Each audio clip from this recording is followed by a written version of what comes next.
Hello friends, வணக்கங்க. ஒரு அருமையான மீன் கறி, குயிக்காகவும் ஃபாஸ்ட்டாகவும் நல்ல மசாலாலாம் கம்மியாக போட்டு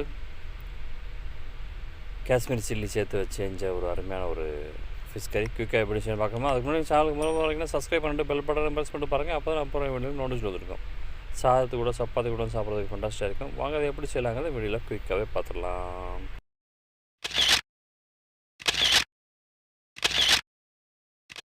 அதுக்கு என்ன பண்ணுறீங்கன்னா, ஒரு கடாயில் எண்ணெய் 2 ஸ்பூன் அளவுக்கு எண்ணெய் சேர்த்துக்குங்க. எண்ணெய் ஹீட் ஆனது கடுகு உளுந்த உப்பு சேர்த்து நல்லா வெடித்து பொரிய விடுங்க. கூடவே ஜீரகம் பெருஞ்சீரகம் சேர்த்துக்குங்க. அடுத்து ஒரு 1/4 டீஸ்பூன் அளவுக்கு வெந்தயம் சேர்த்துக்குங்க. அதெல்லாம் பொரிஞ்சு வந்ததும் 3 பச்சை மிளகா 2 கீரி சேர்த்துக்குங்க. ஒரு பெரிய வெங்காயத்தை இந்த மாதிரி ஸ்லைஸாக கட் பண்ணி சேர்த்துட்டு, கூடவே இஞ்சி வெள்ளை பூண்டு இந்த மாதிரி கட் பண்ணி சேர்த்துக்குங்க. சேர்த்துட்டு நல்லா ப்ரௌனாக வர வரைக்கும் வதக்கிட்டுக்கலாம். இந்த மாதிரி ப்ரௌனாக வதங்கி வந்ததும் ஒரு தக்காளியும் இந்த மாதிரி சேர்த்துக்குங்க. தக்காளியும் சேர்த்துட்டு நல்லா குழைய மசிஞ்சு வர வரைக்கும் நல்லா வதக்கி விட்ருங்க. மூடி போட்டு வதக்கிங்கன்னா சீக்கிரமாக வதங்கிடும். இந்த மாதிரி வதங்கி வந்ததும் 1/4 டீஸ்பூன் மஞ்சள்தூள் சேர்த்துக்குங்க.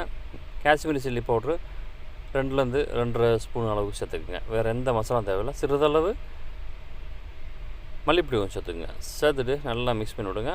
பச்சை வாசனை போகிற வரைக்கும் நல்லா 2 நிமிஷம் வதக்கி விடுங்க. அது வதங்கி வந்ததும் தேவையான அளவு தண்ணி சேர்த்துக்கலாம். உங்களுக்கு எந்த அளவுக்கு குவான்டிட்டி வேணுமோ அந்தளவுக்கு தண்ணி சேர்த்துக்குங்க. நான் அந்த மாதிரி 2.5 கப் அளவு தண்ணி சேர்த்துக்கிறேன். நம்ம சேர்த்துட்டு இதுக்கு தேவையான அளவு உப்பு சேர்த்துக்கலாம்.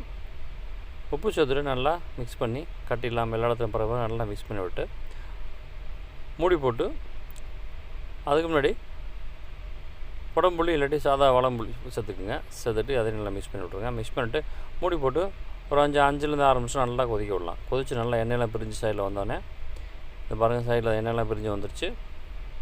இந்த மாதிரி வந்ததும் உங்களுக்கு மீன் சேர்த்துக்கலாம். இது நான் மத்தி மீன் வாங்கி கழுவி கட் பண்ணி வச்சுருக்கேன். அதை அப்படியே சேர்த்துருக்கேன். இந்த மாதிரி சேர்த்துட்டு ஜென்டலாக அப்படியே சட்டியோடு சேர்த்து நல்லா லைட்டாக மிக்ஸ் பண்ணி விடுங்க, உடஞ்சிடாமல். இந்த மாதிரி மிக்ஸ் பண்ணிவிட்டு மூடி போட்டு ஒரு 6 நிமிஷம் மட்டும் வதக்கி விடுங்க. நல்லா வேகட்டும். பாருங்கள், சூப்பராக வெந்து கம்ம வீடியோ நடக்குது. மறுபடியும் இந்த சட்டியோடு சேர்த்து லைட்டாக மிக்ஸ் பண்ணி விடுங்க, உடஞ்சிடாமல்.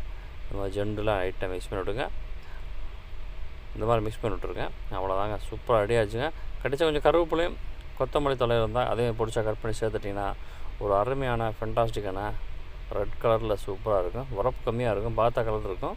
ஆனால் உரப்பு கம்மியான விடிய மணக்கும் ஒரு அருமையான ஒரு ஃபிஷ் கறி சூப்பராக ரெடி ஆச்சுங்க. இதே மாதிரி எல்லாம் பண்ணி பாருங்கள். அந்த வீடியோ பிடிச்சினா நம்ம சேனல் மிஸ்டர் விஜயன் ப்ரோ சேனலில் சப்ஸ்கிரைப் பண்ணிட்டு பெல் பட்டனை ப்ரெஸ் பண்ணிட்டீங்கன்னா அப்புறம் வீடியோ உங்களுக்கு நோட்டிஃபிகேஷன் வந்துட்டுருக்கும். தொடர்ந்து இந்த மாதிரியான வீடியோ பார்க்குறது நம்ம சேனலை பாருங்கள், சப்போர்ட் பண்ணுங்கள். சப்ஸ்கிரைப் பண்ணிட்டு பெல் பட்டன் ப்ரெஸ் பண்ணிட்டீங்கன்னா அப்புறம் வீடியோ உங்களுக்கு நோட்டிஃபிகேஷனில் வந்துகிட்டே இருக்கும்.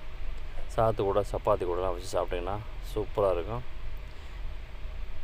இந்த மாதிரி வீடியோ நம்ம சேனல் ப்ளேலிஸ்ட்டில் பார்த்தீங்கன்னா அருமையான வீடியோக்கள் நிறையா இருக்குது. பார்த்து சப்போர்ட் பண்ணுங்கள். உங்கள் ஃப்ரெண்ட்ஸ் ரிலேட்டிவ்லாம் ஷேர் பண்ணுங்கள்.